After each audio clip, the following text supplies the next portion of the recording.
Vous écoutez Génération Oui, le podcast indépendantiste avec Florence, Marc-Antoine et David.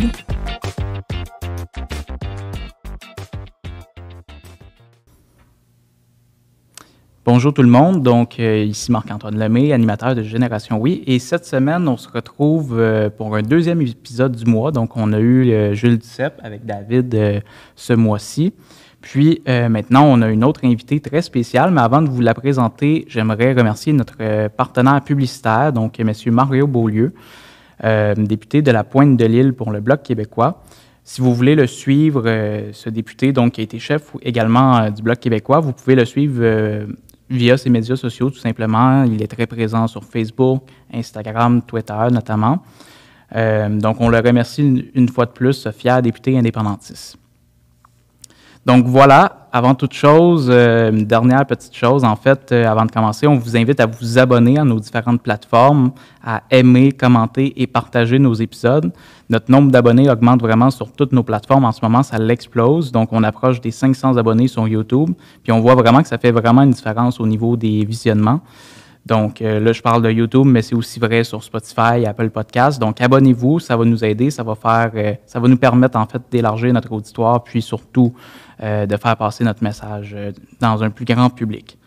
Donc, voilà, maintenant que cela est dit, on retrouve Pascale Pinard, porte-parole de la Fondation Équipe Québec. Ça va bien? Oui, bonjour, ça va bien, vous? Oui, super. Good. Merci beaucoup d'être avec nous. Donc, je vais te présenter pour celles et ceux qui ne te connaissent pas. Parfait. Donc, vous êtes né le 9 mars 1990, vous avez grandi à Trois-Rivières, vous avez fait vos études en pharmacie à l'Université Laval et vous avez obtenu une maîtrise en sciences de l'activité physique à l'UQTR. Vous avez également évolué au sein d'Équipe Canada au soccer en tant qu'athlète professionnel. Désormais, vous êtes pharmacienne et porte-parole de la Fondation Équipe Québec. Merci d'être avec nous. Merci à vous. Puis, si jamais vous voulez, on peut se tutoyer. On va se tutoyer. Je fais tout le temps les petites présentations au vous, puis après ça, j'enchaîne avec le tu. Mais oui, on peut se tutoyer. Si tu le veux bien, bien justement, on va parler de ton parcours en tant qu'athlète professionnel, puis après ça, à la Fondation Équipe Québec. Parfait. Donc, comme je l'ai mentionné dans ta présentation, tu as été athlète professionnel au soccer. C'est quoi qui t'a mené vers ce sport-là? Quand j'étais plus jeune, ma mère m'a inscrite à des cours de soccer vers l'âge de 4 ans, comme un peu tous les enfants pour découvrir. Puis, en grandissant, j'ai vraiment eu un talent plus pour ça. Un exemple, je jouais dans la rue avec un ballon de basket, qui sont plus durs, là, vraiment faits pour jouer au basket. Puis, j'ai essayé de faire des paniers avec les mains, puis ça ne fonctionnait pas. Ma mère m'a dit, essaie donc avec tes pieds, ça rentre du premier coup. Elle fait comme, ouais, je pense que tu es plus douée pour les sports avec les pieds. Puis, à un moment donné, j'avais vu un article de journal de Marie-Ève Naud. C'est une des joueuses qui a participé aux Jeux olympiques dans le passé. Elle a beaucoup de visibilité, plus en Mauricie. Je pense, Marc-Antoine, tu es de la Mauricie aussi. Oui, exactement. Shawinigan, on les salue. Puis des fois, ça prend juste un modèle comme ça pour allumer une petite étincelle chez un jeune. Moi, je me suis dit, je veux devenir professionnelle de soccer. J'avais peut-être 11-12 ans. Puis là, pas longtemps après, il y avait un camp de soccer à l'université. Puis il y avait Luce Mongrain qui était là. Dans le fond, elle, c'est une grande dame, là. Elle a fait les Jeux olympiques il y a comme... Je ne vais pas dire de chiffres, là, parce que je ne vais pas la vieillir trop non plus, là, mais elle était sur les équipes du Québec en basketball et en soccer, puis elle avait dû faire un choix puis continuer vers le soccer. Fait que c'est deux grandes dames qui m'ont beaucoup inspirée là, vers le soccer. C'est très intéressant. Qu'est-ce qui t'a permis au final de faire ton chemin vers le niveau professionnel? Dans le fond, quand on arrive au secondaire, il faut faire un choix. On va-tu dans une concentration? Qu'est-ce qu'on fait? Moi, j'ai choisi d'aller en sport-études, mais j'hésitais beaucoup avec le langue-études. Fait que j'ai été en sport-études de environ mes 12 ans, qui est en 2002, jusqu'en 2013. J'ai fait un an de cégep en sport-études, puis toute mon université comme étudiante athlète aux États-Unis, dans la NCAA en Division 1. Fait que veux pas, c'est comme je fais 1h30 à 3 heures de sport par jour, quasiment au moins 5 jours sur 7. Des fois, une journée de repos. Ça dépend des saisons. Fait qu'évidemment, bien, la discipline, tout ça a embarqué. Puis mon rêve, c'était de devenir professionnel. Fait que j'ai poussé la note. Aux États-Unis, on peut faire notre université en 5 ans. Généralement, la première année, on va faire ce qu'on appelle un red shirt. On est avec l'équipe, mais on ne joue pas. Fait que nos 4 ans vont être sur les dernières années du 5 ans. Moi, j'ai commencé à jouer dès que je suis arrivée. Fait que dans les premiers 4 ans, j'avais perdu mon éligibilité au soccer. Fait que je me suis retournée vers le cross-country. Puis je me suis dit, ça va être une bonne préparation physique si je veux me lancer ma carrière plus dans les niveaux professionnels. Donc, je me suis entraînée à la course puis tout ça. Puis au niveau soccer aussi, je continue à m'entraîner dans les pratiques avec l'équipe parce qu'on n'a plus le droit de compétitionner. Puis là, c'était de faire le pont avec les essais au niveau professionnel.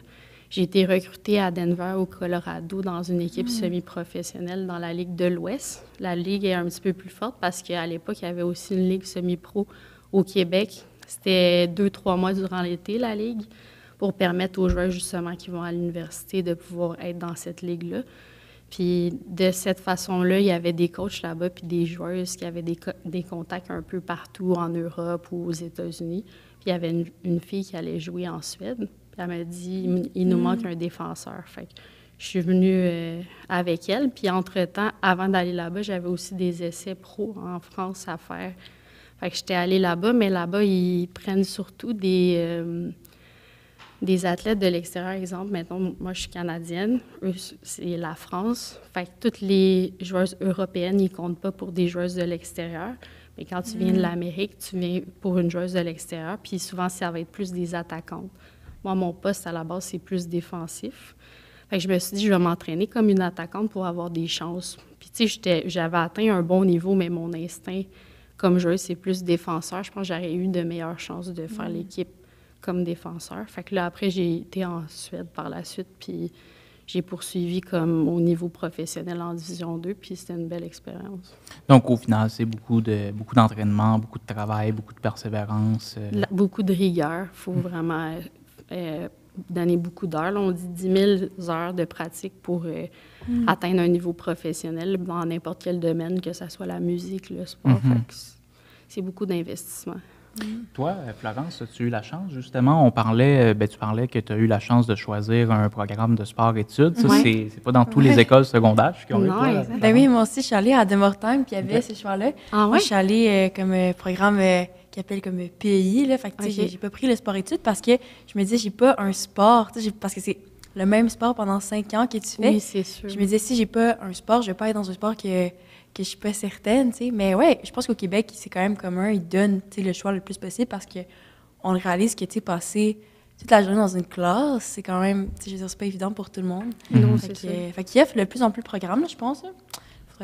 C'est pas partout. Hein. On parle beaucoup d'écoles à 3 vitesses. Là. Il y a le privé, il y a les écoles avec option, puis le public, pas d'option. Oui. J'imagine que ça peut vraiment aider. Moi aussi, j'ai été étonnamment en sport-études. De quelle discipline? J'étais en badminton, mais c'était vraiment... c'est bien ça. C'est vraiment un beau sport. Je l'ai découvert un petit peu plus tard, début vingtaine, là, puis c'est difficile sur les cuisses. C'est un sport très endurant. Mais moi, j'ai pas fait ça au niveau professionnel, là, malheureusement. Mais c'était pas mon but non plus. Mais c'est ça. Je pense que c'est important au niveau secondaire, là, surtout là, d'avoir des options puis d'avoir la possibilité de faire du sport à l'école ou que ce soit des sciences, des langues. C'est vraiment cool à ce niveau-là. Donc, tu t'en as parlé un peu tantôt. En 2013, tu avais 23 ans. Puis tu t'es envolé vers la Suède pour jouer au soccer. En deuxième division d'une équipe bien établie. Peux-tu me rappeler le nom? C'est IFK Kalmar. C'est ça, Kalmar. Ouais. Avec un K. Avec un K. Puis qu'est-ce qui t'a mené vers ça? Justement, tu parlais qu'aux États-Unis, ça s'était bien passé, puis tu voulais aller faire des tests en Europe? Oui, bien dans le fond, moi, je me disais, je veux pousser ma carrière au niveau professionnel. J'avais fini à l'université, puis ultimement, peut-être aussi faire les équipes nationales canadiennes, pas nationales du Québec. Mais à cette époque-là, dans le fond, j'étais proche de 23 ans. J'avais eu quelques blessures, puis c'est comme venu à la croisée des chemins. Qu'est-ce que je veux au niveau objectif sportif, comme profession, puis aussi personnel. Je vous dirais, des fois, il y a un petit peu peut-être un préjugé, mettons, si on regarde les équipes de softball féminine, il y a beaucoup d'homosexuels dans ces sports-là. C'est vrai, oui puis non, mais à un moment donné, quand tu es exposé toujours à des femmes jour après jour, puis dans le fond, tu es à l'extérieur dans un autre pays, bien, tu te crées des amitiés très fortes avec ces filles-là. Puis là, moi, je voulais peut-être avoir une relation un peu plus sérieuse pour avoir une famille éventuellement. Puis je n'étais pas exposée beaucoup à l'extérieur comme avec l'école, par exemple. Je ne sais pas si vous comprenez un peu qu'est-ce que je veux dire, là, mais tu es comme fermé, tu es avec ton coloc, tu vas à ton entraînement à tous les jours, tu es exposé à l'équipe, puis dans un milieu féminin, mais tous les autres habitants de la ville, il faut que tu t'impliques soit dans des organismes ou d'autres choses, ou prendre des cours. Puis je pense que si j'avais eu l'opportunité de le faire plus en Suède, ça aurait été un petit peu plus facile parce que la langue est tellement différente de la nôtre. Je me suis sentie un petit peu plus...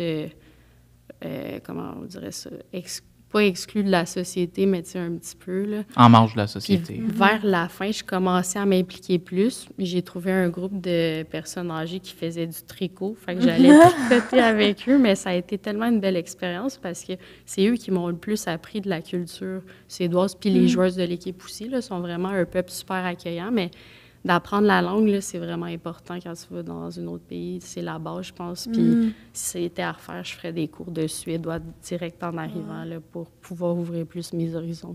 Mais est-ce qu'il y a une raison pourquoi vous êtes comme dans ces bulles-là? C'est parce que vous n'avez pas le temps? C'est juste... Non, c'est ça. C'est quand même exigeant au niveau de l'entraînement. Puis, mettons, tu as l'horaire d'entraînement de l'équipe.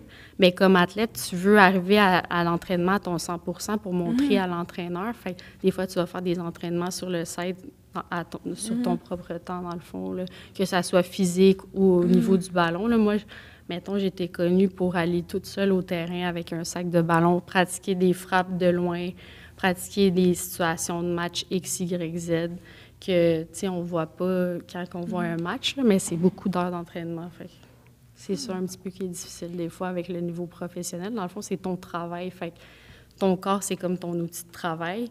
Fait que tu essaies de le mettre au meilleur niveau que tu peux, là, dans le fond.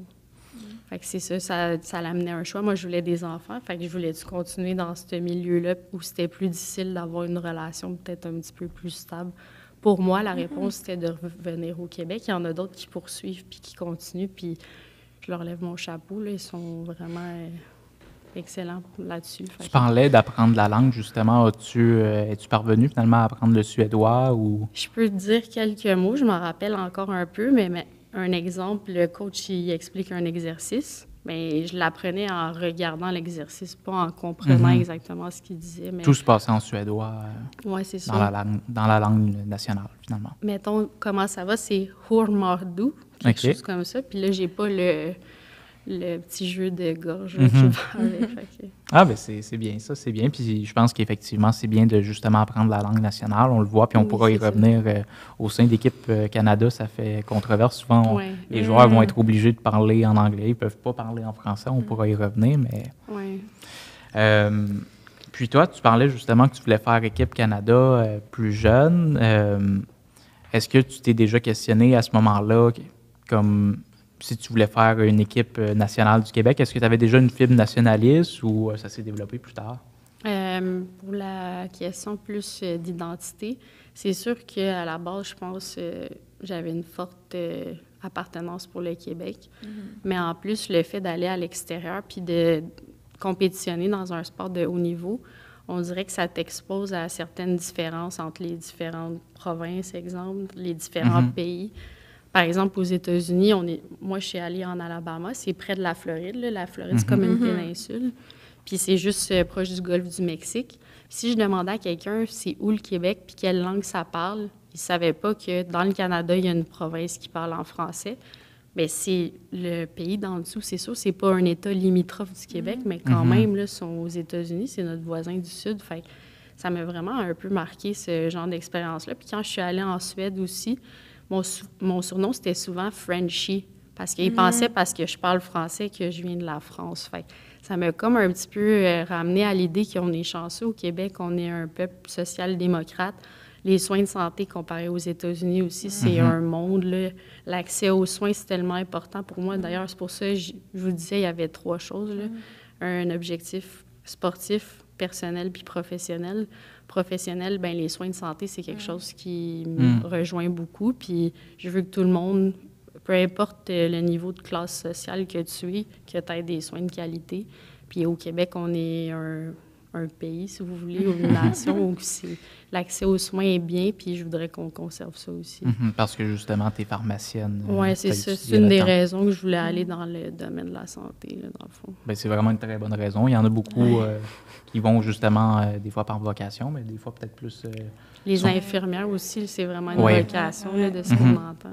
Oui, mais c'est ça, on le réalise quand on va dans d'autres pays, ou quand justement on sort du Québec, la chance qu'on a d'avoir accès aux soins de santé, tu sais, il n'est pas parfait, le système de santé, là, ça, on ne se le cachera pas, mais on a quand même accès, juste d'avoir accès, tu sais, c'est immense. Puis aux États-Unis, c'est fou, là, j'avais vu des statistiques, je ne vais pas me tromper, qui parlaient que dans un couple, la moitié, genre, une personne dans le couple, là, son salaire, ça va payer justement les assurances, c'est fou, tu sais. Fait que nous, on a déjà pas ça à penser, fait que je pense qu'on est vraiment chanceux. Oui, je suis d'accord avec toi.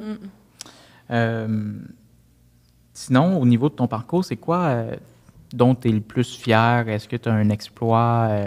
Bon, tu as quand même fait une équipe en Suède, c'est quand même pas rien. Est-ce qu'il y a d'autres moments importants de ta carrière dont tu es particulièrement fier? C'est sûr que là, je suis dans une autre partie de ma vie. Dans le fond, je suis rendue pharmacienne, j'ai eu un enfant, puis le sport, ça a fait partie de ma vie toute la première moitié, si tu veux, mais quand j'étais plus jeune, j'étais dans les programmes juniors canadiens. À 15 ans, on a fait une compétition en Allemagne, puis on avait égalé 1-1 contre l'Allemagne. Puis ça, en soi, c'était quand même un bel objectif, parce qu'à l'époque, au niveau de l'équipe nationale canadienne des femmes, l'Allemagne était première quand on était dans ces années-là. Fait que nous, on était vraiment contents. L'Allemagne sont forts au soccer. Oui, féminin aussi. Parce que des fois, les deux pays, féminins et masculins d'un même pays sont quasiment égaux. Des fois, il y a vraiment un gros écart. À un moment donné, le Canada, au niveau masculin, était un peu plus faible. Il y avait de la difficulté à se rendre à la Coupe du monde, mais au niveau masculin, c'est pas les mêmes... c'est pas toujours force égale. Le Canada masculin, maintenant, est rendu... il est supérieur maintenant? Il est rendu meilleur, oui. C'est beaucoup amélioré. Il y a eu un nouveau coach, puis ça a changé la donne. Là. Mais sinon, au niveau personnel, je pense accomplissement, ça serait d'avoir eu une bourse dans la Ligue NCAA Division 1.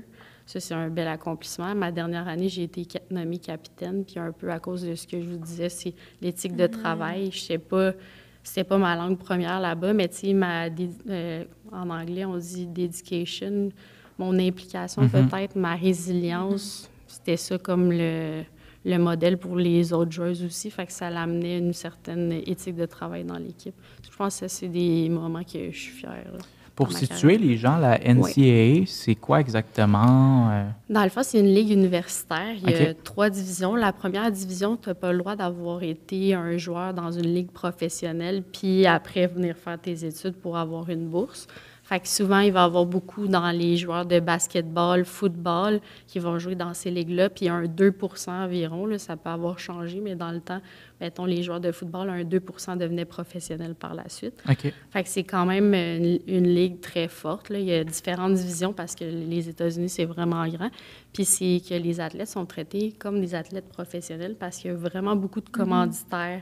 Puis quand on va à des matchs de football, basketball, soccer, quand il y a les équipes qui sont dans les tops, l'ambiance est comme quand on va au Canadien de Montréal, exemple, mais c'est de niveau universitaire. Fait donc, c'est un peu ça, la ligue. La NCAA, ça regroupe donc plusieurs sports. Oui, c'est ça. Tous les sports universitaires, au fond. Exactement. OK. Fait qu'il y a le hockey aussi. Je pense qu'il y a souvent des joueurs ça dépend des écoles. On n'a pas tous les mêmes sports partout.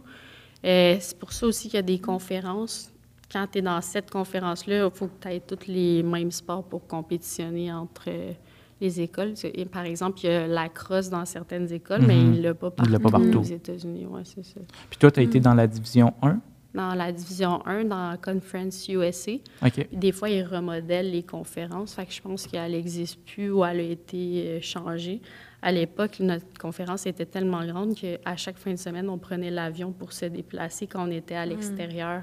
Parce qu'exemple, on avait un match au Colorado, un autre au Texas, puis en autobus, ça n'aurait pas été possible. Fait que c'est des grosses conférences. C'est quand même impressionnant d'avoir été justement dans la division 1. Oui, c'est... Ouais. Juste pour être certaine, 1, c'est genre le meilleur? Oui, division 1, division 2, division 3, mais des fois, dans la division 2, tu peux quand même avoir des bonnes équipes. C'est juste que les joueurs ont...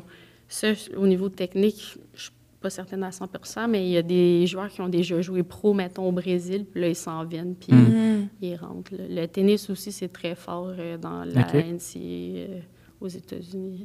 Tantôt, tu en as un peu parlé du fait que si c'était à refaire, quand tu es allé en Suède, tu apprendrais la langue un peu plus avant d'y aller, puis dès le départ. Oui. Sinon, est-ce qu'il y a d'autres regrets que tu as par rapport à ta carrière? Est-ce qu'il y a des choses que tu aurais aimé faire différemment? Ou la seule chose, je pense, c'est au niveau des blessures. On ne peut jamais être préparé à 100% parce qu'il y a une certaine partie du hasard, mais ma préparation physique cette année-là, j'ai fait du cross-country, par exemple, puis il y a un hernie discale qui est apparu. Parce qu'au soccer, il y a beaucoup de mouvements de torsion. Quand tu ouvres la hanche pour faire une frappe, que ce soit une balle aérienne qu'on appelle ou un tir au but, c'est comme un peu tout le temps le même mouvement. Mais je savais pas, mais j'avais un disque qui était comme en train de sortir un petit peu. En faisant du cross-country, ça fait un mouvement, excusez le mouvement, là, mais de compression. Mettons, ça, c'est mes 2 vertèbres, bien, ça fait ça comme ça. Fait que le petit coussin entre les deux, il finit par sortir encore plus. Fait que j'ai été opérée parce que ma physio, à l'époque, elle me recommandait de me faire opérer si je voulais aller dans les ligues professionnelles pour être sûre qu'ils ne me demandent pas s'il y a des symptômes qui restent ou quelque chose comme ça. Fait que si c'était à refaire, je pense que je mettrais encore plus d'heures sur se préparer comme dans d'autres sports, faire plusieurs disciplines quand je suis plus jeune pour éviter ce type de blessure-là à long terme parce que j'ai beaucoup focusé sur le soccer, mais j'ai pas fait d'autres sports quand j'étais au secondaire. Un peu ce que tu disais, là. Tu te focuses sur juste un sport, mais ton corps, il accumule des micro-blessures, puis à un moment donné, ça finit par sortir. Oui, je comprends. Avais-tu d'autres questions sur... Mais est-ce qu'encore aujourd'hui, tu ressens cette blessure-là? Est-ce que ça a eu un impact? Ça faisait partie un peu de mon questionnement à 23 ans. J'ai eu un hernie discale qui est une blessure que habituellement tu as à 60 ans. Fait que là, je me suis dit à quel point je veux mettre des efforts encore là-dedans. Puis aujourd'hui, j'ai des exercices que je fais quand la douleur revient, mais c'est quand même assez bien. Puis c'est sûr, je voulais un enfant, puis l'accouchement, on se le cachera pas, c'est assez demandant. Puis malgré tout, ça va quand même bien aussi à ce niveau-là. Puis je pense que les physiothérapeutes font un excellent travail aussi là-dessus. On irait, si tu le veux bien, au bloc sur le Québec dans les sports internationaux. Parfait. Donc, pour revenir à la base, pourquoi, selon toi, est-ce que le Québec devrait compétitionner dans les compétitions sportives internationales? Moi, c'est sûr, je mets mon chapeau d'athlète quand je vous parle, puis c'est ça qui m'a attirée vers la Fondation Équipe Québec. Dans le fond, c'est afin de promouvoir les athlètes québécois, leur donner plus de fenêtres d'opportunités, parce que je sais à quel point c'est important la visibilité afin d'être recruté dans des équipes professionnelles. Fait qu'en ayant plus de compétitions internationales en représentant le Québec, il y a plus d'opportunités qu'un recruteur vienne, numéro 1. Puis numéro 2, ça donne plus de temps de pratique de haut niveau, puis de matchs de haut niveau, car on parle de sport collectif ou de compétition de haut niveau. Puis ça pourrait aussi leur permettre d'éviter de s'expatrier ou du moins de rester plus longtemps au Québec, parce que souvent, les ligues professionnelles, il n'y en a pas dans tous les sports. Puis la façon de devenir meilleur ou de percer, c'est de s'en aller aux États-Unis, en Europe. Puis de cette façon-là, en gardant des athlètes de haut niveau, c'est quoi que ça fait aussi? Ça amène des modèles pour les générations futures. Ça les encourage justement à être sérieux dans leur école, dans leur façon de s'entraîner, des choses comme ça. Fait que moi, c'est ça qui fait que j'aimerais qu'on ait des équipes nationales du Québec. Donc ça, c'est vraiment ton point de vue en tant qu'athlète, de ce que je comprends. Ça donne vraiment plus d'opportunités, plus... c'est ça, d'opportunités au final pour les athlètes de pouvoir, les athlètes québécois de faire des compétitions d'envergure internationale. Ouais. C'est très intéressant. Puis si je me permets de te parler de Zachary Bolduc. Oui. Un autre réfluvien, exactement. Je m'excuse, Florence. C'est nos racines mauriciennes qui parlent. Mais donc, pour le situer, pour les gens, c'est un jeune hockeyeur québécois, donc qui a été dans la Ligue junior majeure du Québec. Il est encore là, d'ailleurs. Ils viennent de gagner avec les Remparts de Québec. Ah, il était dans l'équipe. Oui, il était dans l'équipe. Puis, il a été repêché par les Blues de Saint-Louis, si je me souviens bien. Oui, exact. Puis... donc, là, 1 an, je pense, en 2022, il faisait les qualifications comme pour participer à l'équipe de Hockey Canada. Puis, il a témoigné du fait que les francophones, les Québécois, avaient moins d'opportunités, justement, comme tu le disais, à ce niveau-là. Toi, as-tu vécu ce genre d'expérience-là? Parce que lui, dans le fond, ce qu'il disait, là, il disait qu'il y avait une prise contre lui en partant, parce qu'il était francophone. Il y avait une prise... il y avait moins de temps de glace aux qualifications. C'est-tu quelque chose que tu as vécu, toi, moins de temps de jeu lors de qualifications? Là, c'est sûr qu'on parle de souvenirs, là, puis ça fait quand même longtemps. Puis je vais mettre des gants blancs parce que la Fédération du soccer, il y a la Fédération du soccer du Canada puis du Québec, puis ils sont comme vraiment très imbriqués, un peu comme Hockey Canada avec Hockey Québec. C'est très politisé, puis il faut faire attention quand on embarque sur ce sujet-là. Ce que je dirais, c'est qu'au niveau féminin, il y a un petit peu moins de support financier. Ce que ça amène, c'est que les activités de recrutement, il y en a un petit peu moins, sont moins étendues. Fait que qu'est-ce que ça peut amener, à mon avis, c'est pour avoir été entraîneur, souvent, tu vas essayer de faire appel à des joueurs de confiance que tu connais ou que tu as entendu parler d'un tel ou d'une telle. Ça va aider. C'est sûr qu'en pratique, tu vas les regarder puis tu vas faire ta propre évaluation, mais je pense que ça l'amène quand même un billet, vu qu'il y a moins d'activités de recrutement, que les coachs qui sont majoritairement pas québécois. Ça arrive qu'il y en a des Québécois une fois sur 8, peut-être, j'ai pas de statistiques. Fait que les 7 autres fois, c'est des coachs de d'autres provinces. C'est sûr que moi aussi, à leur place, je choisirais à talent égal ou un petit peu, c'est pas assez flagrant le joueur que je connais. Fait qu'il y a ça. Il y a aussi les installations. Par exemple, il y a eu des activités d'équipe nationale canadienne au niveau soccer féminin. C'était dans l'Ouest canadien. Fait que c'est sûr que les joueuses doivent s'en aller, s'expatrier, tout ça. Puis, dans le fond, ça revient un petit peu à si on avait des équipes nationales du Québec, les installations seraient un petit peu plus près de tout le monde, vu qu'ils seraient dans la même province, ça serait plus facilitant. Là. Moi, c'est un petit peu comme ça que je vois les inégalités d'une province à l'autre au niveau du Canada. Puis Bob Sirois, il a justement écrit un livre là-dessus, là, Équipe nationale du Québec, puis il en parle aussi. Il y a un autre livre... parce qu'il a été un hockeyeur professionnel, puis il a vécu un petit peu ça, la discrimination au niveau sportif dans le hockey masculin. Oui, bien, on le salue d'ailleurs parce qu'il a eu beaucoup de courage. Je pense que c'est lui qui a parti un peu la fondation. Oui, tout à fait. Lui et André Matteau, il avait fait un rapport. Attendez-moi une seconde, je ne veux pas manquer comment ça s'appelait. C'était le rapport... Matteau-Sirois. En 2012, il y avait une étude de faisabilité. Puis il y a eu par la suite aussi un autre rapport qu'ils ont écrit en 2013. Puis la Fondation Équipe Québec a vu le jour en 2013, justement. OK. Bien, c'est intéressant. Exactement. On pourra y revenir certainement, mais c'est ça. On salue donc le courage de Robert, Bob et Sirois, qui a évolué avec, dans la LNH avec les Flames, puis avec Washington, les Capitals. Exact. C'est très intéressant parce que justement, Zachary Bolduc, je trouve qu'il a quand même fait preuve, il commence sa carrière puis il a fait preuve de courage, là, de justement dénoncer que quand tu es québécois, quand tu es francophone, tu pars avec une ou deux prises contre toi au sein même d'équipe Canada. Oui. Donc, je voulais quand même en parler avec toi. Sinon, bon, justement, la Fondation Équipe Québec fait la promotion de la création d'équipes nationales dans les sports d'envergure internationale, dans tous les sports au niveau international. Est-ce que c'est possible pour le Québec en tant que province de justement avoir des équipes nationales au niveau mondial? Oui, dans le fond, il y a déjà une nation non souveraine qui a des équipes au niveau international qui pourraient affronter le Canada. Dans le fond, c'est la Confédération iroquoise du Canada dans le sport de crosse. Fait qu'elle a sa propre équipe. Puis ça se pourrait que dans un match, elle affronte le Canada à ce moment-là. Fait que le Québec, comme nation non souveraine, pourrait aussi. C'est simplement qu'au niveau politique, ça prend une accréditation au sein de la Fédération internationale du sport en question. Puis c'est là la problématique des fois que ça coince un petit peu. Puis qu'on doit avoir un support au niveau des élus, par exemple, qui peuvent nous aider à certains niveaux. Là, à débloquer le processus. Exactement. Parce que de ce que je comprends, c'est la Fédération sportive internationale qui va donner l'accréditation à la nation pour participer à la compétition. C'est ça, puis il faut faire une demande aussi. Puis qui fait cette demande-là? C'est le gouvernement?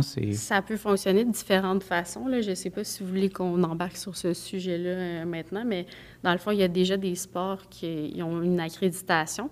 Puis s'il y a un responsable dans le sport, là, par exemple le hockey-ball, c'est un homme nommé Patrick Ducharme qui a fait la demande puis qui a réussi à avoir l'accréditation comme nation du Québec dans les compétitions internationales. Puis d'ailleurs, j'ai un petit mot à vous dire là-dessus tantôt. Là. Ah, fantastique. On a hâte de l'entendre. Donc, tu as nommé un exemple. Je pense que c'est aussi le cas, si je ne me trompe pas, tu pourras me corriger, de l'Écosse qui participe aux compétitions au niveau soccer international. Je pense que les Pays de Galles aussi, qui ne sont pas des pays. Non, l'Écosse veut devenir un pays. Ils ont un gouvernement indépendantiste actuellement, mais c'est ça. Donc, eux, c'est littéralement comme une province du Royaume-Uni qui participe finalement. Donc, c'est possible. Oui, exactement. Dans le fond, pour reprendre les mots de Robert Bob Sirois, il y a plus de 35 nations non souveraines, dont justement l'Angleterre aussi, l'Écosse, Pays de Galles, que eux, le pays à proprement parler, ça serait le Royaume-Uni. Il y en a d'autres, par exemple, Hong Kong, Guam, Groenland, dépendamment. Il y en a qui ont participé aux Jeux olympiques, il y en a, c'est aux Jeux du Commonwealth. Il y a plusieurs exemples là, à ce niveau-là. Ah oui, c'est très intéressant. Fait que, mais qu'est-ce qui permet ça, au fond? C'est l'accréditation, mais justement, je pense que c'est la FIFA au niveau pour le soccer, au niveau de l'Écosse, puis des Pays de Galles et de l'Angleterre. Exactement. Donc, pourquoi ils ont donné, est-ce que tu le sais? Ça, au niveau historique, je ne sais pas pourquoi ils les ont reconnus comme nation non souveraine. Je ne sais pas à quel moment non plus le pays du Royaume-Uni s'est formé. Je ne sais pas si ça a un lien avec ça. Il faudrait faire des recherches pour répondre à cette question. Je ne connais pas le sujet autant que toi puis que Robert, mais je pense que j'avais entendu Robert mentionner que c'était justement parce que le soccer a peut-être vu le jour en Écosse puis au Pays de Galles. Oui, ça m'allume une petite lumière, oui.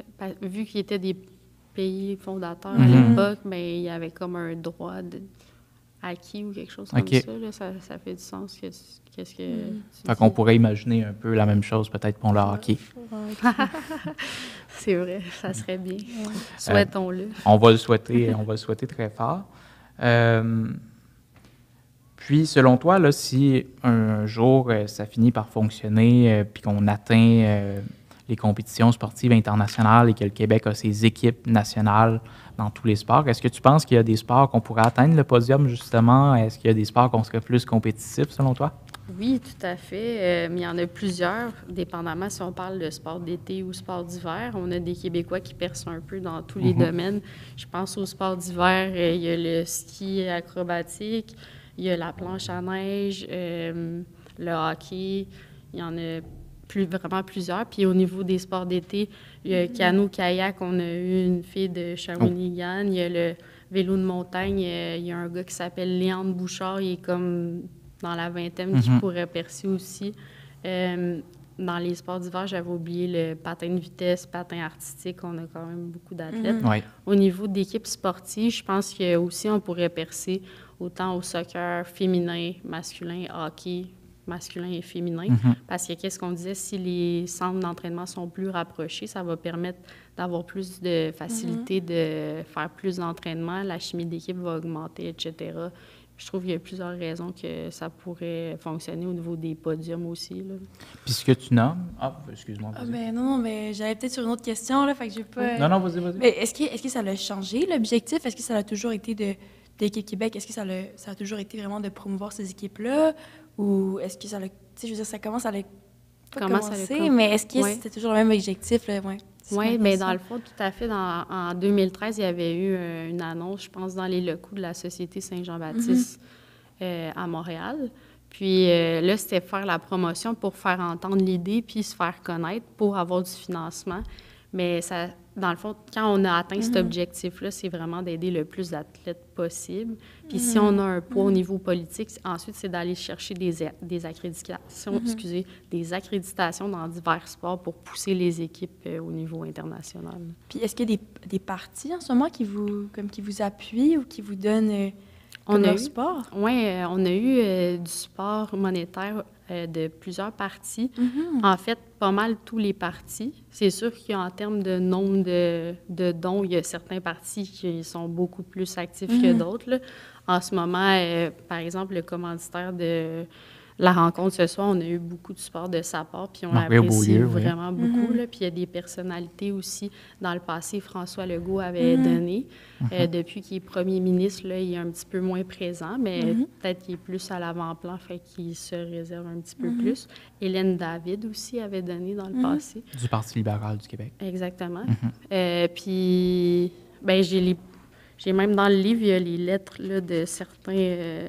Je sais que le Parti québécois aussi vous appuie énormément.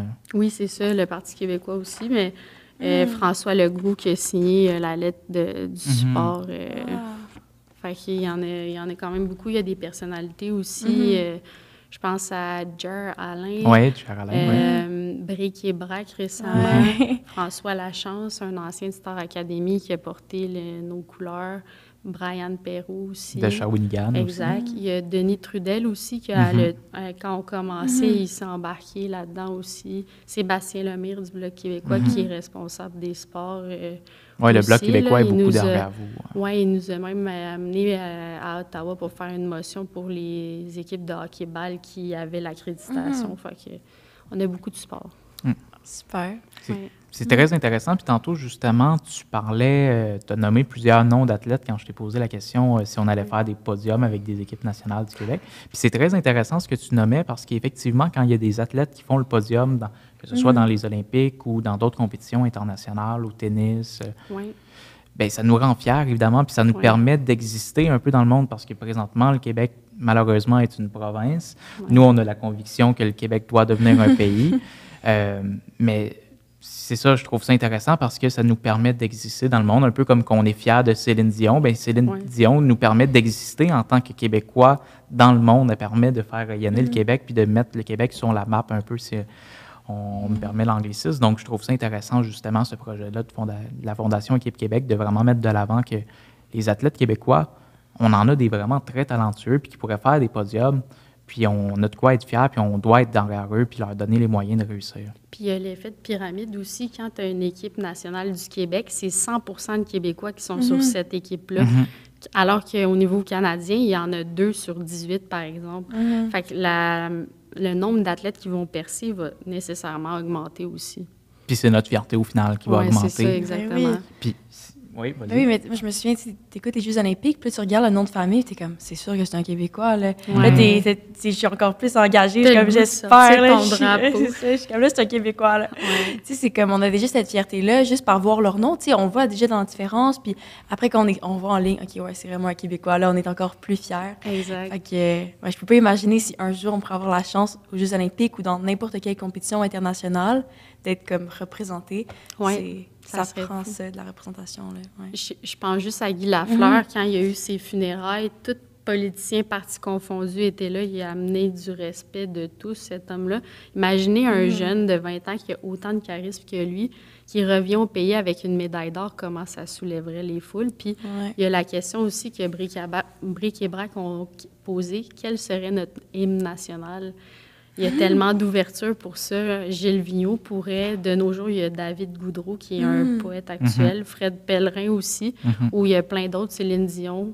Nommez-les, il y en a tellement, ça serait beau à voir aussi, d'avoir une hymne nationale. Puis ça nous permettrait, comme je le disais tantôt, d'exister dans le monde. Puis c'est vrai ce que tu dis, Florence, au niveau de quand on suit les Olympiques. C'est le fun de voir justement la fierté. Puis on remarque vraiment qu'on suit vraiment plus les Québécois que les Canadiens des autres provinces. Hein. Des fois, on va plus s'en ficher, désolé, mais quand tandis que les Québécois, moi, je me souviens des fois des sports que je m'intéresse même pas dans la vie au quotidien. Là, c'était une Québécoise, je la suivais, elle venait de Trois-Rivières.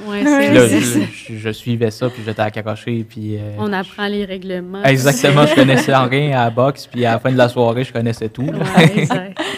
Fait que c'est vraiment très intéressant à ce niveau-là. Puis, on t'a parlé... On parlait tantôt aussi du hockey. Je pense que le Québec pourrait être compétitif aussi au niveau du hockey à l'international. Oui, tout à fait. On avait discuté, je ne sais pas si vous vouliez savoir on peut aller là-dessus. Un petit peu Dans le fond, Pour situer les gens, en fait, en pré-entrevue, je t'ai demandé, ça ressemblerait à quoi une équipe nationale du Québec au niveau hockey international? Donc, tu nous as préparé un petit quelque chose, un alignement. c'est pas mon aliment personnel, là. J'ai eu l'avis d'un ami journaliste, Oui, un ami journaliste sportif. Puis il y a le président de la Fondation, Stéphane Allinger aussi, OK. qui a donné un petit peu un coup de main. Et bien sûr, Bob Sirois, il avait déjà un alignement pour l'équipe de hockey nationale du Québec, mais junior. Junior. À ce niveau-là, moi, je m'y connais un petit peu moins. Fait que si vous permettez, je vais juste vous mentionner les noms ici, là. Oui. Dans le fond, au niveau des attaquants, Bob Sirois pensait à Jordan Dumais, Zachary Bolduc, Nathan Gaucher, Justin Gill, Maxime Pellerin, Mathieu Catafort, Joshua Roy, Jonathan Fauchon, Justin Robidas, James Malatesta, Alexis Gendron, Marcus Vidicek, Charles Savoie, ça c'était les attaquants. Au niveau des défenseurs, il y avait, excusez-moi si je ne le prononce pas comme il faut, Tyson Hines, Charles Truchon, Pierre-Olivier Roy, Tristan Luneau, Étienne Morin, Frédéric Brunet, Simon Maltais. Puis, comme les gardiens de but, il y avait Alexandre Marchand, Gabriel Daigle et William Rousseau. Un petit peu plus facile à prononcer, les derniers. Fait que ceux-là, je les connais un petit peu moins. Puis, il y avait au niveau de l'équipe nationale senior, si vous voulez. Oui, parce que ça, c'était au niveau junior. Exactement. Pour situer les gens. Oui, donc, au niveau senior, ça donnerait quoi? Il y avait les entraîneurs qui étaient québécois. Il ne faut pas se méprendre. Claude Julien, malheureusement, il est franco-ontarien, fait qu'il ne pourrait pas. Il y avait, entre autres, Alain Vignon, à qui on pourrait penser, Jim Montgomery. Il y avait aussi Martin Saint-Louis, Guy Boucher, pour n'en nommer que quelques-uns.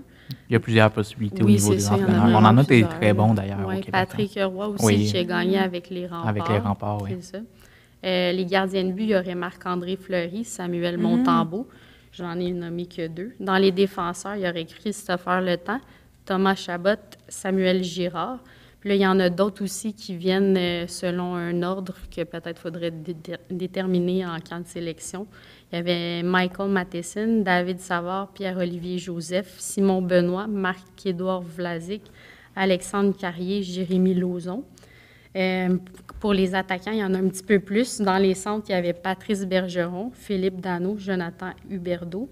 Les ailiers, il y avait Pierre-Luc Dubois, David Perron, Yannick Gourde, Anthony Beauvillier, Alexis Lafrenière, Jonathan Marchesso. Comme recrue, on pourrait penser aussi à Raphaël Harvey-Pinard.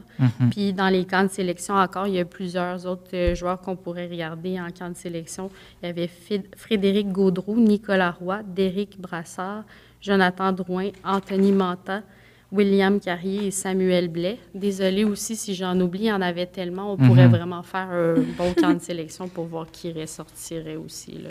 Bien, c'est très intéressant parce que parmi les noms que tu nommes, surtout au niveau senior, il y en a plusieurs qui ont gagné la Coupe Stanley avec leur équipe respective dans la Ligue nationale. Il y a beaucoup de talent. C'est difficile des fois de départager aussi. Moi, j'ai posé cette question-là en pré-entrevue parce que c'est quelque chose, ça nous fait rêver aussi de voir comme à quoi ça pourrait ressembler. Comme Florence en parlait tantôt, là, on sort notre drapeau du Québec puis on est fiers. Puis moi, j'aimais surtout ça. Je jouais beaucoup à NHL, donc sur la Xbox, puis j'aimais ça. On peut faire comme nos propres équipes, puis je choisissais tout le temps que des Québécois, puis je peux te dire qu'on gagnait. Ah, c'est bon, ça. Je suis sûr qu'on gagnerait à l'international aussi. C'était Marc-Antoine Lemay, le coach. J'étais DG. J'ai pas de talent sinon comme coach. Je voudrais pas remplacer les noms que tu as nommés. Mais c'est très intéressant. Merci beaucoup pour ça parce que c'est ça, ça nous permet de rêver un peu. Tout à fait. Ce serait quoi, selon toi, la force d'une équipe nationale du Québec? Peu importe tout sport confondu. Je pense qu'au Québec, on est beaucoup des passionnés, on a beaucoup de résilience, puis d'avoir que des Québécois qui travaillent ensemble, la chimie d'équipe, elle serait incroyable aussi. D'après moi, ça serait ça, notre force, chimie d'équipe dans les sports collectifs. Dans les sports individuels, bien, au tennis, par exemple, je pense à Félix Auger-Aliassime, un jeune prodige. Quand il a commencé, il est fougueux. Je pense que les Québécois, ça nous représente bien la façon qu'ils jouent au tennis. Oui, puis c'est très intéressant. juste d'imaginer un peu un match, on revient au hockey, mais c'est vrai pour le tennis aussi, là, mais juste d'imaginer un match d'équipe Québec contre équipe Canada, une finale pour la médaille d'or, ça serait vraiment intéressant. Ou juste voir le premier match de l'équipe nationale du Québec, ça va être un moment marquant. Paul Saint-Pierre Plamondon, le chef du Parti québécois, en parle souvent justement de ça, à quel point ça pourrait attirer de la fierté. En plus, lui, il est gardien de but, puis les gardiens de but ils ont une position assez clé au hockey. Fait que c'est sûr que ça doit venir le chercher jusque dans ses tripes quand on parle de ce genre de match-là. Puis l'ambiance, ça serait vraiment incroyable. C'est comme si on revoyait les Nordiques contre les Canadiens. Exactement, c'est ça que j'allais dire. Je pense qu'avant, il y avait un peu cette idée-là de les Nordiques, c'était genre Québec, le Québec et les régions. Puis là, après, t'avais Montréal, puis les Canadiens, c'est comme les Canadiens. Fait que là, ça séparait un peu, là, déjà. Là.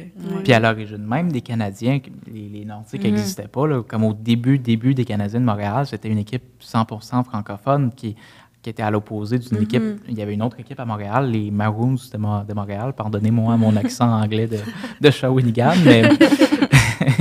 Mais donc, il y avait une équipe à Montréal complètement anglophone. Puis en opposition, les francophones se sont levés puis ils ont fait une équipe, si je ne m'abuse, là, je ne suis pas non plus un expert de l'histoire des Canadiens, mais donc les francophones ont fait une équipe 100% francophone à l'origine, puis ça faisait une rivalité très intense là, dans les gradins quand Maurice Richard avait une pénalité injustifiée, les francophones puis les anglophones se battaient là, littéralement. C'est sûr. Fait que ça soulevait les passions.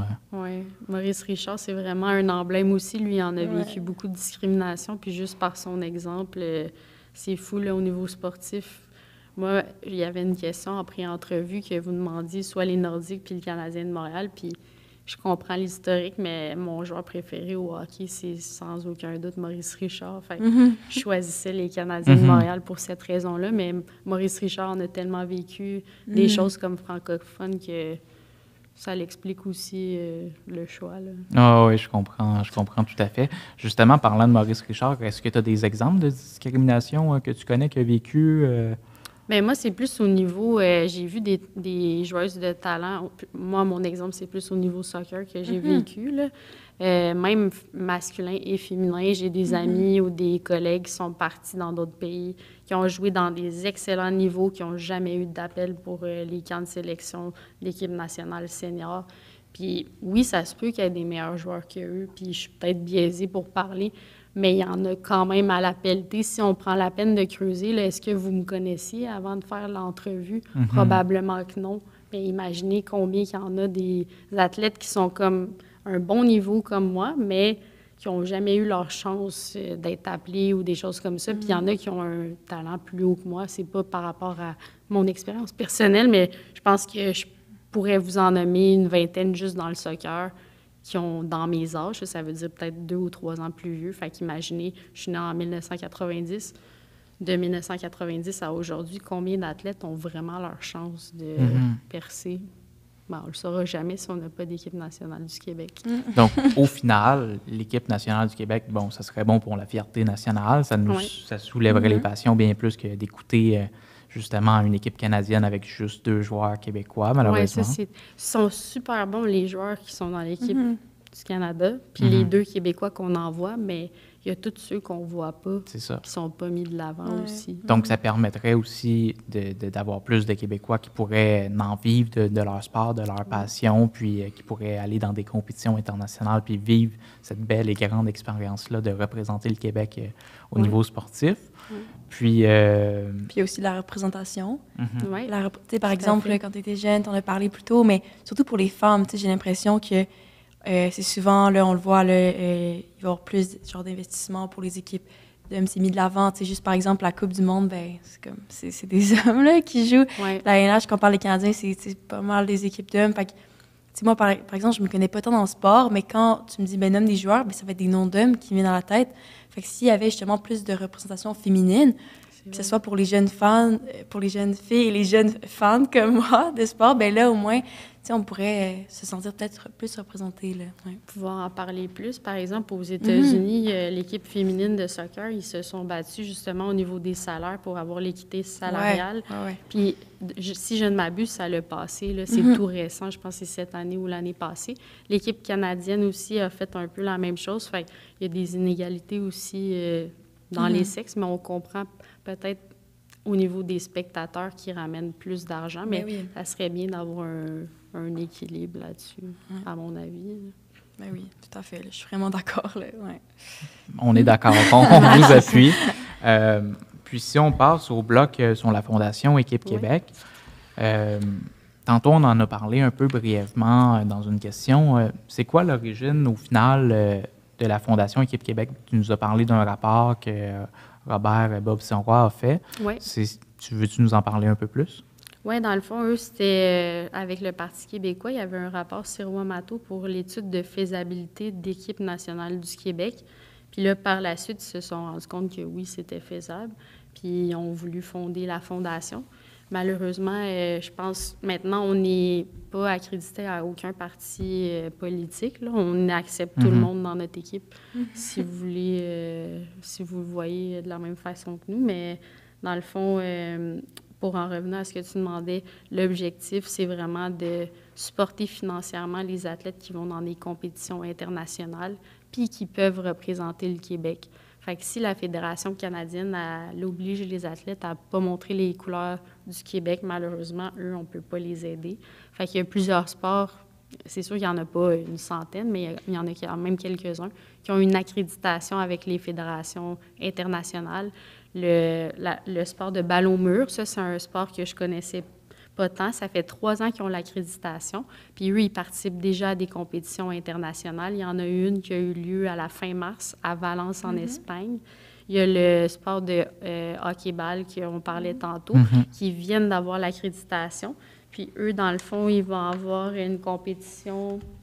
Il y a les United World Games. Ça, c'est un événement qui a vraiment plusieurs sports. C'est un peu comme les Jeux olympiques, mais c'est des sports un petit peu moins connus, si on peut dire. Là. C'est d'autres disciplines. Puis, il va y avoir 40 nations. Il va envoyer une délégation de 90 athlètes. Puis ça, c'est des jeunes entre 12 et 18 ans. Puis ensuite de ça, il va y avoir un championnat mondial. Ça, c'est au niveau senior plus. Là. Il va envoyer 50 athlètes les 27 et 30, du 27 au 30 juin. Le championnat mondial de hockey-ball est en République tchèque. Puis il y a des athlètes à surveiller en hockey-ball, par exemple Steve Proulx, Cédric Paré, Jean-Simon Robideau au niveau masculin. Dans les athlètes féminines, il y a Sophie Brault, Marie-Ève Provost, Corinne Boudreau. Puis dans le fond, le Québec est champion en titre, fait qu'il s'en va défendre son titre à ces championnats mondiaux en République tchèque, donc à surveiller pour les amateurs de sport. Donc, si je comprends bien, la Fondation Équipe Québec envoie donc des délégations de sportifs québécois dans certaines compétitions? Dans le fond, c'est pas nous qui les envoyons. Les athlètes nous rejoignent pour avoir un support financier, dans le fond. Nous, on va, avec l'argent qu'on reçoit, on va soit subventionner les uniformes, le voyagement, des choses comme ça. C'est sûr qu'on n'a pas un budget énorme, fait qu'on essaie d'aider le plus d'athlètes possible avec les demandes qu'on a. Notre commanditaire principal, c'est Québécois, puis merci à eux, ils ont redonné encore cette année, fait qu'on va pouvoir aider plus d'athlètes qui étaient initialement prévus. Fait qu'on va pouvoir aider la paranatation, puis le rugby irlandais et le rugby à 7. Parce que dans les critères, comme je vous disais, il faut qu'on soit capable de mettre de l'avant les couleurs du Québec. Puis ces sports-là, ça peut être possible là, à ce niveau-là. Dans le passé, on a eu aussi des escrimeurs qui ont porté les couleurs de la Fondation, bien, de l'Équipe nationale du Québec, dans le fond. Haltérophilie aussi. Puis il y a peut-être une ou deux exceptions, là, si on peut mettre les couleurs du Québec, pas sur le site de compétition, mais à l'extérieur pour certains sports, c'est à discuter. Des fois, on peut subventionner aussi. Bien, c'est très intéressant. Donc, si je comprends bien, moi, par exemple, si j'étais un athlète, ce que je ne suis pas, si j'étais un athlète, disons comme dans mon sport, le badminton, puis que je veux aller dans une compétition internationale pour le badminton, je pourrais demander une accréditation à ma fédération sportive. Puis là, si je suis accepté comme athlète représentant le Québec, la Fondation Équipe Québec peut me soutenir financièrement. Oui, exactement. C'est sûr que, comme on parlait tantôt, il y a des fédérations qui sont plus coincées un petit peu, que ça va être plus difficile, mais si on a l'accréditation par la suite, puis qu'on est la nation non souveraine du Québec, on peut subventionner. Si le Québec devenait un pays, est-ce que ce serait plus facile de débloquer à ce niveau-là? Certainement, parce que là, on deviendrait une instance, on serait une nation souveraine. Mm-hmm. Fait que de là, les fédérations n'auraient pas le choix de nous reconnaître aussi comme une nation avec tous les différents sports. Là, donc, à ce moment-là, justement, on pourrait aller accéder à toutes les compétitions sportives internationales. D'après moi, oui, il faudrait confirmer, mais on me confirme que oui, alors. Je le confirme. Mais c'est OK, c'est très intéressant. Donc, une raison de plus de faire du Québec un pays. Oui, c'est un bon argument. Là. Moi, souvent, là, quand les gens ils me disent « Ah, c'est quoi tes arguments? » Je trouve que je viens rapidement, là, justement, là, celui-là, le sport, là, parce que, comme tout le monde sait c'est quoi le sport, là. C'est rassembleur. Oui, exact. Là, je veux dire, ça vient vite, là. Oui, c'est vrai. L'argument, ça rejoint tout le monde, là, finalement. Ben oui, c'est ça permet de se rassembler, effectivement. Ouais. C'est très intéressant. C'est qui, tantôt, tu en as parlé un peu, c'est qui les personnalités qui vous soutiennent? Tu as parlé de Brian Perrault, auteur jeunesse qui habite à Shawinigan. C'est qui les autres? Je pense qu'il y avait Horloge Simard aussi. Oui, tout à fait. Patrick Savard, il y avait Jer Alain, Jer Alain. Brick et Brac, ils ont un balado, une forme. Ça ressemble un peu à vous, mais un peu différent. Un peu plus humoristique. Plus humoristique, oui. Puis sinon, dans les députés, il y avait le chef du Bloc québécois, Yves-François Blanchet, Mario Beaulieu, dont on a parlé, Marie-Hélène Gaudreau, Denis Trudel. Puis dans notre patelin aussi, le député du Bloc québécois. René Villemur. Oui, puis... il y a aussi Yves Perron. Oui, c'est ça, c'est à lui aussi que je pensais. Puis sinon, c'est pas mal, vite comme ça, c'est pas mal ceux qui ont récemment donné leur appui, mais il y en a d'autres avant aussi. C'est ça qu'on m'a dit. On m'a dit de suivre ça attentivement parce qu'il y aurait une vague de personnalités qui va vous soutenir dans les prochaines semaines, mois. Oui, il y a eu un beau travail de la part d'un gars au niveau des communications, là.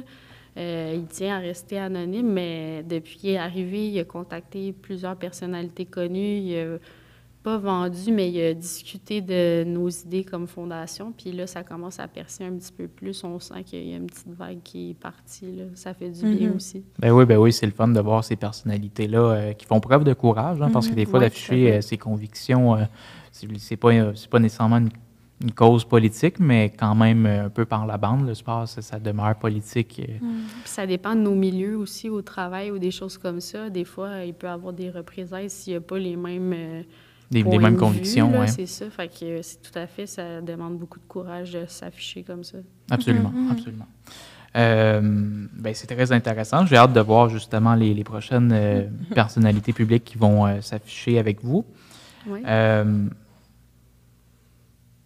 Sinon, comment qu'on peut aider la Fondation Équipe Québec si les gens nous écoutent et se disent « Mon Dieu, c'est quelque chose qui me rejoint, ça, les équipes nationales sportives du Québec. » Comment qu'on peut vous aider? Je vais mettre les liens, évidemment, dans la description. Parfait. Dans le fond, il y a plusieurs façons. Une des façons, c'est en ligne. On a une boutique. C'est en lien avec un magasin. Eux, ils vont faire la production. On peut acheter des chandails comme que j'ai en ce moment de hockey. Il y a des chandails à capuchon. On peut faire inscrire notre nom à l'arrière. Il y a les prix tout sur le site. Il y a des casquettes, des chandails à manches courtes aussi. Sinon, il y a le Patreon. On peut être comme un mentor. À chaque mois, on peut donner une contribution. Pour les personnes qui ont un revenu un peu plus aisé, ça peut être aussi une façon. Puis, il y avait un autre... y avait-tu un autre... je pense que ça fait le tour. On peut vous faire des dons donc Ouais, directement. On peut ouais, acheter c'est votre ça. matériel promotionnel. Tout à On peut fait. s'abonner Patreon. Donc, il y a plusieurs façons de soutenir financièrement. Puis si on passe, si, mettons, j'ai moins d'argent, comment je peux vous soutenir? Je m'abonne à vos réseaux sociaux, je vous Oui, tout à partage. fait. On est sur Instagram, Facebook, puis Twitter. Puis dans le fond aussi, tous les membres de la Fondation Équipe Québec, on est des bénévoles. On a des gens qui nous ont rendu des services. Par exemple, on a besoin d'une salle, bien, ils vont nous passer la salle sans qu'on aille à défrayer, un montant. Fait que ça, c'est sûr, ça nous aide aussi. Par exemple, là, c'est le 10e anniversaire. On va avoir un genre de gala pour les 10 ans. Il va y avoir des athlètes qui vont être reconnus aussi, qui ont été dans des compétitions internationales. Puis ça va avoir lieu en juin. Puis, si je ne m'abuse, on peut vous donner l'information aussi, mais ça devrait être à la Société Saint-Jean-Baptiste. Fait que ça, si on achète des billets directement, l'argent va aussi à la Fondation. Fait que ça peut être une façon de joindre l'utile à l'agréable, un petit gala, un petit peu le fun. On peut y aller pour voir de quoi ça a l'air. Puis, on rencontre d'autres gens d'autres milieux. Fait que Donc, du côté de Montréal, approximativement quand, t'as dit? Je pense que c'est fin juin. OK. Là, la date exacte, il faut que je confirme Ça s'en avec Stéphane, mais on pourrait vous le transmettre aussi là, après l'émission. Ça sera dans la description avec les autres liens pour vous soutenir. Avais-tu OK. d'autres questions, toi, sur la Fondation Équipe Québec? Non, j'avais pas d'autres questions, là. Mais tu sais, avant de faire l'entrevue, je connaissais pas tant cette fondation-là. Puis, tu sais, je trouvais ça dommage de pas connaître ça parce que je suis vraiment dans mes valeurs, là, justement. Fait que ben, j'espère que dans les années à venir, puis je dirais même dans les mois, là, les gens vont pouvoir avoir plus accès, puis on va connaître ça, là. Oui, tout à fait. Je suis Ouais. d'accord avec toi. Plus qu'on se fait connaître, Mais plus oui. que notre cause devient florissante, plus qu'on peut aider de gens. Là. Fait que... Plus que Ouais. d'athlètes vont être soutenus, plus C'est que ça, les ben athlètes oui. vont être soutenus, plus qu'ils vont pouvoir se concentrer sur leur performance sportive, Exact. performer, puis là, ça va faire des petits, comme qu'on dit. Puis ça nous prend aussi du monde qui peuvent travailler des fois dans l'ombre, qui vont demander des accréditations. Fait que des fois, s'il y en a qui sont intéressés à faire ça aussi, ils peuvent contacter le président de la Fondation, Stéphane Allinger. Toute l'aide qu'on peut avoir, on est ouvert là, à ce niveau-là. Bien, j'invite vraiment les gens qui sont passionnés par votre mission, qui sont passionnés par le Québec, qui sont fiers d'être québécois puis qui veulent voir le Québec s'afficher à l'international, de vous aider. On passerait à une petite formule plus ludique, des questions ça ou ça. Donc, c'est des questions en rafale. Je te demande de répondre entre deux choix, choisir ta préférence. Parfait. Et puis, c'est ça. T'es prête? Oui. OK. Lève-tôt ou couche-tard? Là, c'est sûr, je mets mon chapeau personnel. Je parle pas au nom de tout le monde à la Fondation. Non, mais non, moi, c'est ça sûr. serait plus lève-tôt, surtout avec mon petit garçon là, en ce moment. Oui, c'est sûr, c'est en ton nom personnel. Canadien de Montréal ou Nordique de Québec? Canadien de Montréal, un peu. Pour Parce que Maurice Maurice Richard. Richard, Maurice c'est mon Richard, joueur ouais, préféré. ouais. Là. J'ai regardé son film, j'ai lu un livre sur lui aussi. Là. Il m'inspire beaucoup comme homme et comme joueur. Soccer ou hockey? Ouh, ça, c'est difficile. Pour ma carrière, le soccer. Pour mon cœur, le hockey, je dirais. Ah oui? Là, ces temps-ci. Ouais, c'est un débat entre moi et mon conjoint. Pas mal. Retour des Nordiques ou création d'une équipe nationale du Québec au hockey? Vendu équipe nationale du Québec au hockey. L'autre pourrait être intéressant aussi, mais de où la cause de la Fondation Équipe Québec? Impact de Montréal ou Canadien de Montréal? Ça en est une excellente parce que je connais des gens qui travaillent dans l'entourage de l'Impact. Il y a Amy Walsh, qui est une ancienne joueuse de soccer sur l'équipe nationale du Canada.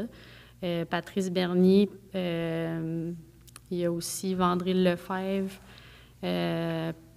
Patrick Leduc. Puis tout ça, c'est du bon monde, puis ils sont impliqués, tout ça. Mais il y a juste au niveau de l'identité avec l'Impact de Montréal qu'il y a eu un petit peu de bévue avec le logo, tout ça. On dirait que j'ai décroché un petit peu. C'est sûr que le soccer, j'adore ça, puis c'est une équipe pro à Montréal. Fait. Puis les Canadiens de Montréal, encore là, au niveau des Québécois, tu sais, on a échangé des joueurs québécois dans le passé. Le propriétaire, c'est quoi vraiment? Je vous dirais, en ce moment, je serais plus Alouette de Montréal. Ah oui. OK. On salue d'ailleurs le nouveau propriétaire, M. Ouais. Pierre-Carl Pellado. Oui, c'est ça, exact. Je sais pas, je suis curieuse de voir si les décisions vont changer en lien avec le changement propriétaire. J'imagine, un fier indépendantiste, un fier nationaliste. Puis juste petit bémol, Oui. là, j'aime toutes les équipes sportives, Oui. puis j'aime beaucoup de sports différents, fait que ça l'enlève rien à toutes Ben les non, autres, évidemment. équipes. Puis c'est en ton nom personnel, puis c'est vraiment une formule Oui. juste pour le plaisir. Finalement, d'un point de vue personnel, tu n'es pas obligé de répondre, mais indépendance ou statu quo? Indépendance, all the way, Ouais. comme ça, en français, ben ça nous permettrait d'avoir des équipes nationales dans tous les sports, comme Florence a dit. Fait que- Super. Ben merci beaucoup d'avoir accepté notre invitation. Je te donnerai un petit cadeau. Donc, Ah ben, je te laisse l'ouvrir. Puis j'en ai un autre, mais c'était pour Marc-Antoine, mais tu sais, on a d'autres produits aussi qui ont J'irai pas voir en ligne regardé. la boutique. Ben, tu me feras un petit message si jamais tu trouves quelque chose qui est à ton goût. Oui, donc il y a des petites choses. Donc, les produits, pendant que tu déballes, ça vient de la boutique 50% plus 1. Donc là, c'est juste un petit collant du Québec. Quand on parlait de fierté nationale. On va pouvoir s'afficher pour la Saint-Jean. Ouais, Exactement. c'est ça. Donc, c'est un macaron des Ça, Oui Québec. c'est-tu C'est un ouvre-bière, Ah, qu'on m'a c'est dit. ça, je pense. Puis, à l'intérieur, il y a un autre cadeau.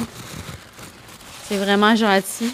Ben, ça Merci fait plaisir. beaucoup. Ça vient, comme je l'ai dit, de la boutique 50% plus 1. Donc, Ah, si les gens super. veulent acheter ces produits en ligne, ils peuvent aller visiter la Vraiment boutique. cool. Donc, avec le code promo Génération Oui, tout en majuscule, les gens vont pouvoir avoir 10% de rabais. Puis, ils ont plusieurs produits. Là, c'est juste quelques exemples. Ils ont des bombes de bain, ils ont différents chandails à l'effigie de René Lévesque, de Jacques Parizeau. Donc, Qui est derrière moi, je pense. oui, Ah, ouais, exactement. c'est ça. René qui nous Oui, surveille comme toujours à Ouais, chaque je- épisode. ouais. Toujours fidèle, c'est notre plus fidèle à Génération Oui. Nous aussi, on avait un petit cadeau. L'emballage n'est pas Oh, merci. sur la coche, mais C'est un chandail, de ce que je comprends, de la Fondation Équipe Québec. exactement aux couleurs Avec du mon Québec. nom, Lemay. Ben, merci beaucoup. C'est très gentil. C'est un beau chandail que je vais pouvoir porter dans tous les événements sportifs que je vais aller. Super, ça. On est bien contents. Puis merci beaucoup de nous avoir reçus au nom de la Fondation Équipe Québec. C'est Ben, merci gentil. beaucoup pour Merci, le merci à chandail. toi. Puis merci beaucoup d'être venu. En terminant, ben, je voudrais remercier les gens qui nous ont écoutés jusqu'à la fin. Je vous invite encore une fois à soutenir la Fondation Équipe Québec. Les liens seront dans la description. Je remercie finalement aussi Mario Beaulieu, député de la Pointe-de-l'Île pour le Bloc québécois, qui nous a permis de réaliser cet épisode, mais aussi qui vous soutient financièrement beaucoup. Si vous avez aimé, abonnez-vous, aimez, commentez, partagez, envoyez ça à vos amis pour qu'ils puissent découvrir notre mission, mais aussi la mission de la Fondation Équipe Québec. Et sur ce, on se dit à la prochaine fois.